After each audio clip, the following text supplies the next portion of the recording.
Hello दोस्तों, कैसे हैं आप सब लोग। आज मैं आपको दिखाने वाला हूं ये सैडल बैग जो मैंने अपनी नई रॉयल एनफील्ड बुलेट पे लगाया है। ये बैग मुझे मिला है 550 रुपये का, और मैं आपको दिखा देता हूं इसको। मैंने इसको फिट करने के लिए जो हमारे इस साइड के जो बोल्ट होते हैं, जिसमें हमारा पीछे का बैक रेस्ट लगा होता है, इन दोनों बोल्ट्स में मैंने इसको टाइट किया है। यहाँ पर ये दोनों बोल्ट मैंने इसको टाइट किया है। साथ में सपोर्ट के लिए मैंने इसकी जो स्ट्रैप्स होती हैं वो भी इसमें लगाई है।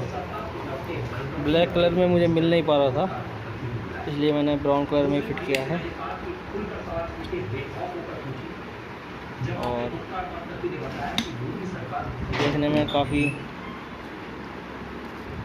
अच्छा लग रहा है।